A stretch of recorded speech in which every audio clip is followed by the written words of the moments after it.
Assalamualaikum warahmatullahi wabarakatuh. Perkenalkan, nama saya Dila Fauzia.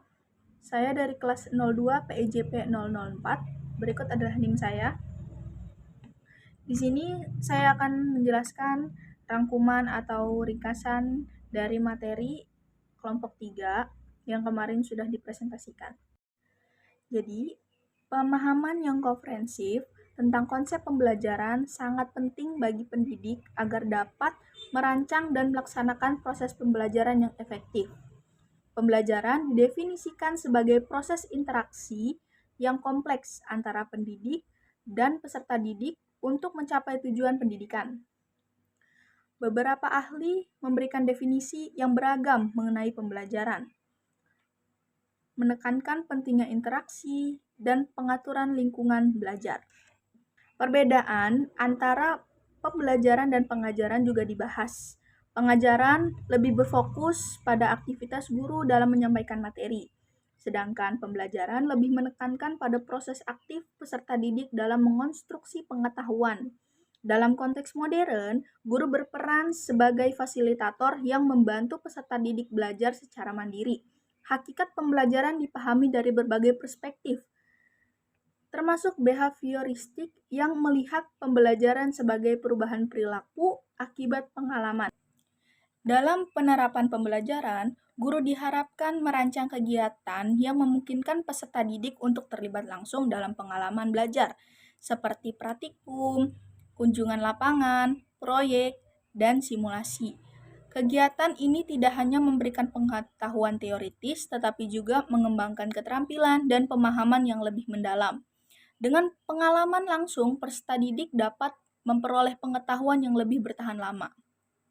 Prinsip pengulangan menjadi penting dalam proses belajar, sebagaimana dijelaskan oleh hukum latihan Thorndike yang menyatakan bahwa hubungan antara stimulus dan respon akan semakin kuat dengan pengulangan. Dalam konteks pembelajaran, pengulangan materi diperlukan agar pengetahuan dan keterampilan dapat tertanam dalam memori. Pengulangan sebaiknya dilakukan dengan variasi bentuk seperti latihan soal, kuis, dan diskusi untuk menjaga minat peserta didik serta memperkuat ingatan mereka. Prinsip tantangan juga berperan penting di mana peserta didik perlu menghadapi tantangan yang sesuai dengan kemampuan mereka agar dapat berkembang. Vygotsky mengemukakan konsep zone of proximal development yang menunjukkan bahwa pembelajaran yang efektif berada di zona antara apa yang dapat dilakukan secara mandiri dan dengan bantuan orang lain.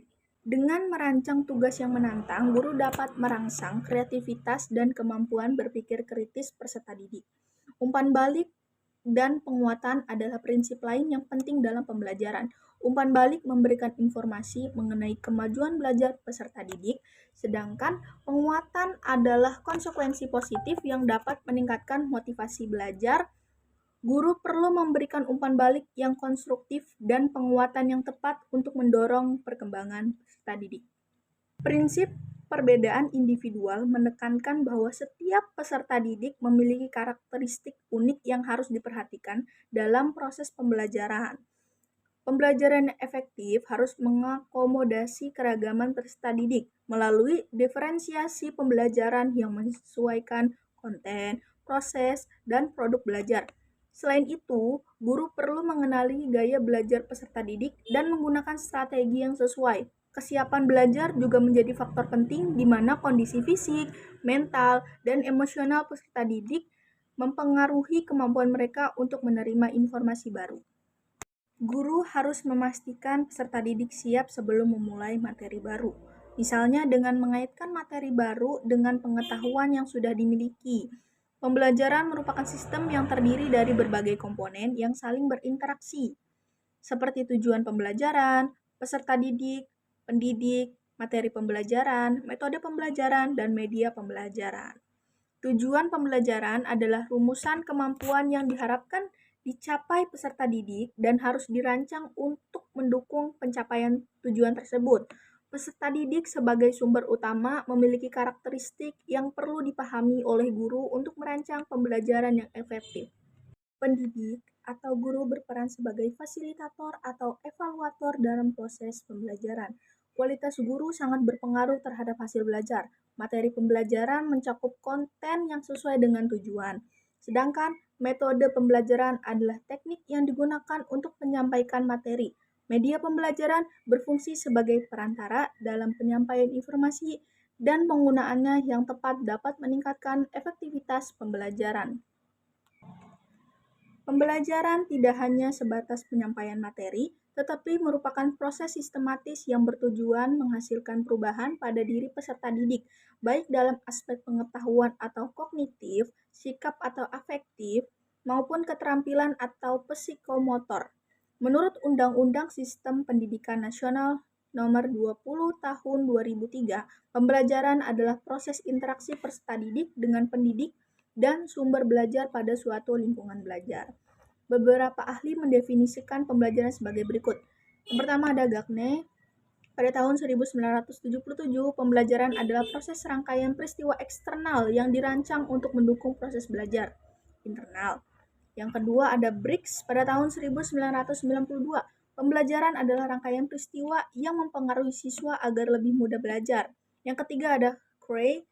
Tahun 1986, pembelajaran adalah pengelolaan lingkungan secara sengaja untuk memungkinkan terjadinya perubahan perilaku. Yang keempat ada Dimyati dan Mujiono tahun 2006, pembelajaran adalah kegiatan guru yang terprogram untuk membuat siswa belajar aktif. Selanjutnya ada hakikat pembelajaran. Hakikat pembelajaran dapat dipahami melalui beberapa teori. Yang pertama ada behavioristik, yaitu pembelajaran merupakan perubahan perilaku sebagai hasil dari stimulus dan respon. Yang kedua ada kognitif, yaitu pembelajaran adalah proses mental dalam mengolah informasi dan membangun pemahaman. Yang ketiga ada konstruktivistik, yaitu pembelajaran adalah proses aktif membangun pengetahuan melalui pengalaman dan interaksi sosial. Yang keempat ada humanistik, yaitu pembelajaran bertujuan mengembangkan potensi manusia secara utuh dan menekankan motivasi intrinsik. Selanjutnya ada prinsip-prinsip pembelajaran. Yang pertama, perhatian dan motivasi. Tanpa perhatian dan motivasi, proses belajar tidak akan optimal. Terus ada keaktifan. Siswa harus aktif secara fisik dan mental dalam proses belajar. Selanjutnya ada keterlibatan langsung atau learning by doing, yaitu pengalaman langsung membuat pembelajaran lebih bermakna. Kemudian ada pengulangan, yaitu materi perlu diulang agar tertanam dalam ingatan jangka panjang. Kemudian ada tantangan, tugas harus sesuai dengan kemampuan siswa, tidak terlalu mudah atau tidak terlalu sulit. Kemudian ada balikan atau penguatan, yaitu umpan balik, membantu siswa mengetahui kesalahan dan memperbaikinya. Kemudian ada perbedaan individual, yaitu setiap siswa memiliki kemampuan dan gaya belajar yang berbeda. Yang terakhir ada kesiapan, siswa harus siap secara fisik, mental, dan emosional sebelum belajar. Yang terakhir ada komponen-komponen pendidikan. Yang pertama itu ada tujuan pembelajaran, menentukan kompetensi yang ingin dicapai. Yang kedua ada peserta didik, sebagai subjek utama pembelajaran yang memiliki karakteristik unik. Kemudian ada pendidik atau guru, berperan sebagai fasilitator, motivator, mediator, dan evaluator. Kemudian ada materi pembelajaran, yaitu isi pelajaran yang disesuaikan dengan tujuan dan kebutuhan siswa. Kemudian ada metode pembelajaran, yaitu cara yang digunakan guru sebagai diskusi, eksperimen, problem solving, dan lain-lain. Kemudian ada media pembelajaran, yaitu alat bantu untuk mempermudah pemahaman seperti gambar, video, dan teknologi yang ada di zaman sekarang. Kemudian ada evaluasi pembelajaran, yaitu untuk mengukur keberhasilan belajar seperti evaluasi formatif maupun evaluasi sumatif. Kemudian ada lingkungan pembelajaran, yaitu suasana fisik dan psikologis yang mendukung pembelajaran. Sumber belajar seperti buku, internet, jurnal, lingkungan, narasumber, dan lain-lain. Mungkin itu saja yang bisa saya sampaikan.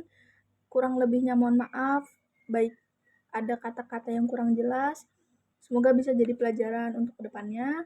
Terima kasih banyak. Wassalamualaikum warahmatullahi wabarakatuh.